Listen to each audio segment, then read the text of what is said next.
ಚಿತ್ರದುರ್ಗ ನಗರದ ಬೋವಿ ಕಾಲೋನಿಯಲ್ಲಿ ತಂದೆ ತಾಯಿಯನ್ನು ಕಳೆದುಕೊಂಡು ಅನಾಥರಾಗಿದ್ದ ಮಕ್ಕಳ ಮನೆಗೆ ಇಂದು ಬೋವಿ ಗುರುಪೀಠದ ಪೀಠಾಧಿಪತಿಗಳಾದ ಇಮ್ಮಡಿ ಸಿದ್ದರಾಮೇಶ್ವರ ಸ್ವಾಮೀಜಿ ಭೇಟಿ ನೀಡಿದ್ದಾರೆ.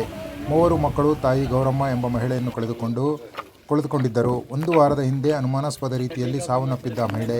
ಘಟನೆಯ ಬಳಿಕ ಗೌರಮ್ಮಳ ಪತಿ ಕೂಡ ಕಾಣೆಯಾಗಿದ್ದಾರೆ. ಪೋಷಕರಿಲ್ಲದೆ ಮೂರು ಮಕ್ಕಳು ಕೂಡ ಬೀದಿ ಪಾಲಾಗಿದ್ದರು. ಈ ಕಾರಣಕ್ಕಾಗಿ ಶ್ರೀಗಳು ಮೂರು ಮಕ್ಕಳನ್ನು ಕೂಡ ತಮ್ಮ ಆಶ್ರಯಕ್ಕೆ ಪಡೆದುಕೊಂಡಿದ್ದಾರೆ. ಇಂದು ಭೇಟಿ ನೀಡಿದ ಶ್ರೀಗಳು ಹಿರಿಯ ಮಗ ಋತ್ವಿಕ್, ಭುವನ್ ಮತ್ತು ಚಿರಂಜೀವಿ ಇವರುಗಳನ್ನು ತಮ್ಮ ಆಶ್ರಯಕ್ಕೆ ಪಡೆದುಕೊಂಡು ವಿದ್ಯಾಭ್ಯಾಸದ ಜವಾಬ್ದಾರಿಯನ್ನು ಕೂಡ ಹೊತ್ತುಕೊಂಡಿದ್ದಾರೆ. ಇಂತಹ ಸಾಮಾಜಿಕ ಕಳಕಳಿಯುಳ್ಳ ಕಾರ್ಯಕ್ಕೆ ಸಾರ್ವಜನಿಕ ವಲಯವು ಮೆಚ್ಚುಗೆಯನ್ನು ವ್ಯಕ್ತಪಡಿಸಿದೆ.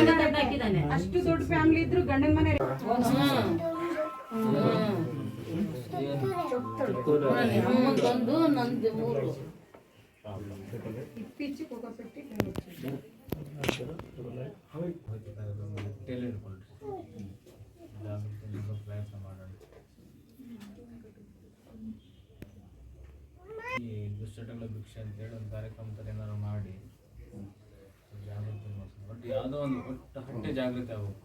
ಕುಡಿಯೋದು ಕಡಿಮೆ ಆಗಬೇಕು, ಸಾಧ್ಯ ಬಿಟ್ಟು ಬಿಡಬೇಕು. ದುಶ್ಚಟ ಮುಕ್ತ ಗ್ರಾಮ, ಮದ್ಯಪಾನ ವಿಸರ್ಜನಾ ಗ್ರಾಮ ನಮಗೆ ಆಗುತ್ತೆ.